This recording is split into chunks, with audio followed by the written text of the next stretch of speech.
प्रभात प्यारे बच्चों, मैं आपका हिंदी अध्यापक विनीत पांडे आज आप सभी के लिए आपकी पुस्तक वसंत से पाठ 14 लोकगीत का दूसरा भाग लेकर उपस्थित हूँ।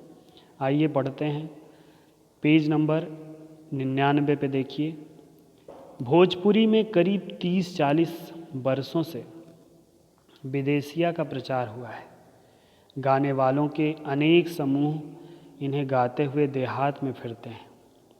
देहात यानी गाँव में, ग्रामीण क्षेत्रों में।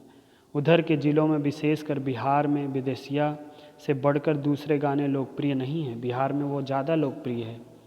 इन गीतों में अधिकतर रसिक प्रियों और प्रियाओं की बात रहती है ना, प्रेमी प्रेमिका की, परदेसी प्रेमी की, और इनसे करुणा और विरह का रस बरसता है। करुणा यानी दुख, विरह यानी अलगाव का दुख बरसता है। जंगल की जातियों आदि के भी दल गीत होते हैं जो अधिकतर बिरहा आदि में गाए जाते हैं। पुरुष एक ओर, स्त्रियां दूसरी ओर एक दूसरे के जवाब के रूप में दल बांधकर गाते हैं और दिशाएं गुंजा देते हैं, यानी बहुत ज़ोर ज़ोर से गाते हैं। ये आवाज़ चारों दिशाओं में फैल जाती है। पर इधर कुछ काल से यानी कुछ समय से इस प्रकार के दलीय गायन का ह्रास हुआ है, यानी कमी आई है। एक दूसरे प्रकार के बड़े लोकगीत गाने आल्हा के हैं। अधिकतर ये बुंदेलखंडी में गाए जाते हैं। आरंभ तो इसका चंदेल राजाओं के राजकवि जगनिक से माना जाता है। जगनिक इसके पहले रचनाकार हैं आल्हा के, जिसने आल्हा उदल की वीरता का अपने महाकाव्य में बखान किया है। पर निश्चय ही उसके छंद को लेकर जन बोली में उसके विषय को दूसरे देहाती कवियों ने भी समय समय पर अपने गीतों में उतारा है। अगले पेज पे देखिए। और ये गीत हमारे गांव में आज भी बहुत प्रेम से गाए जाते हैं। इन्हें गाने वाले गांव-गांव ढोलक लिए गाते फिरते हैं। इसी की सीमा पर उन गीतों का भी स्थान है जिन्हें नट रस्सियों पर खेल करते हुए गाते हैं। अधिकतर ये गद्य पद्यात्मक यानी गद्य और पद्य दोनों में होते हैं और इनके अपने बोल होते हैं। ठीक है। गद्य और पद्य यानी कहानी, कविता, पद्य यानी कविता। अनंत संख्या अपने देश में स्त्रियों के गीतों की है तो ये गीत भी लोकगीत ही, पर अधिकतर इन्हें औरतें ही गाती हैं। इन्हें सिरजती भी अधिकतर वही हैं। सिरजती यानी संभालती हैं। वैसे मर्द रचने वालों या गाने वालों की भी कमी नहीं है, पर इन गीतों का संबंध विशेषतः स्त्रियों से है। इस दृष्टि से भारत इस दिशा में सभी देशों से भिन्न है, क्योंकि संसार के अन्य देशों में स्त्रियों के अपने गीत मर्दों या जनगीतों से अलग और भिन्न नहीं हैं, मिले जुले ही हैं। त्योहारों पर नदियों में नहाते समय के, नहाने जाते हुए राह के, विवाह के, मटकोड़ जौनार के, मटकोड़ के, संबंधियों के लिए प्रेम युक्त गाली के, जन्म आदि सभी अवसरों के अलग अलग गीत हैं जो स्त्रियां गाती हैं, है ना। जन्म पर सोहर आदि गाया जाता है ना। और विवाह गीत गाए जाते हैं शादी में, विवाह में। इन अवसरों पर कुछ आज से ही नहीं, बड़े प्राचीन काल से वे गाती रही हैं। महाकवि कालिदास ने भी अपने ग्रंथों में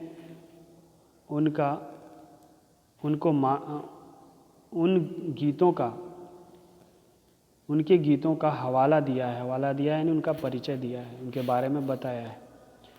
सोहर, बानी, सहरा आदि उनके अनंत गानों में से कुछ हैं।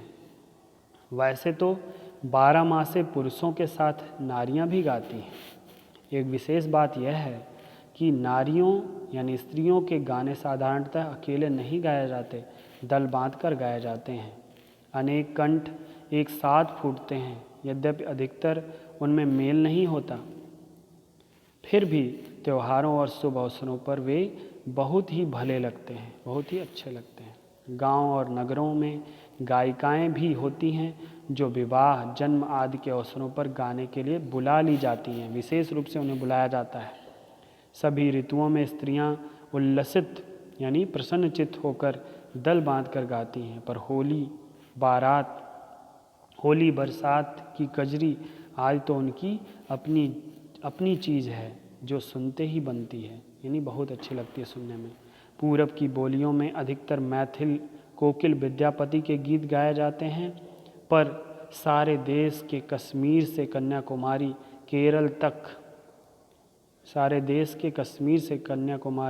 केरल तक और काठियावाड़ से गुजरात, राजस्थान से उड़ीसा, आंध्र तक अपने अपने विद्यापति हैं। अर्थात जैसे पूरब की बोलियों में मैथिल कोकिल विद्यापति के गीत गाए जाते हैं, वैसे ही कश्मीर के, कन्याकुमारी के, केरल के, काठियावाड़ के, गुजरात के, राजस्थान के, उड़ीसा, आंध्र प्रदेश के हर जगह अपने अपने कवि हैं, अपने अपने विद्यापति हैं, यानी अपने अपने तरह के कवि हैं।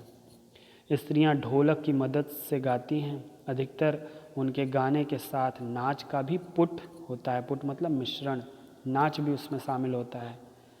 गुजरात का एक प्रकार का दलीय गायन गरबा है, वो नृत्य भी है जिसे विशेष विधि से घेरे में घूम घूम कर औरतें गाती हैं और नाचती हैं।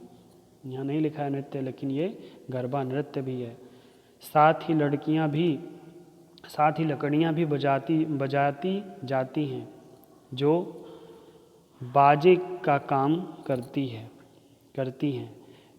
इसमें नाच गान साथ चलते हैं, जैसा हमने पहले बताया कि नाचना गाना यानी गीत और नृत्य साथ साथ चलता है। वस्तुतः यानी सामान्यतः यह नाच ही है, विशेष रूप से कह रहे हैं ये सामान्यतः नाच ही है। सभी प्रांतों में यह लोकप्रिय हो चला है, यानी आज देश के हर प्रदेश में ये प्रसिद्ध है गरबा। इसी प्रकार होली के अवसर पर ब्रज में रसिया चलता है, रसिया गीत होता है जिसे दल लोग गाते हैं, यानी कई दल गाते हैं, स्त्रियां विशेष तौर पर इसे गाती हैं। गांव के गीतों के वास्तव में अनंत प्रकार हैं, इसका निश्चय नहीं है कितनी संख्या है इनकी, अनंत संख्या है। जीवन जहाँ इठला कर लहराता है, इठला कर यानी नाच नाच कर, मटक मटक कर लहराता है, वहाँ भला आनंद के स्रोतों की कमी हो सकती है? अर्थात नहीं हो सकती। उद्दाम जीवन के ही वहाँ के अनंत, उद्दाम यानी बड़े, बहुत भारी बड़े जीवन के ही वहाँ के अनंत संख्यक गाने प्रतीत होते हैं, यानी इस बड़े उद्दाम जीवन के ही तरह गाने भी यहाँ बहुत सारी संख्या में हैं। ठीक है बच्चों, तो आप लोग इस वीडियो को अच्छी तरह देखिए, पाठ को समझिए। यहाँ बहुत सारे शब्दों के अर्थ भी दिए गए हैं, हमने बताया भी है वीडियो में, उनको भी नोट ज़रूर करिए। आज के लिए इतना ही। Thank you. Have a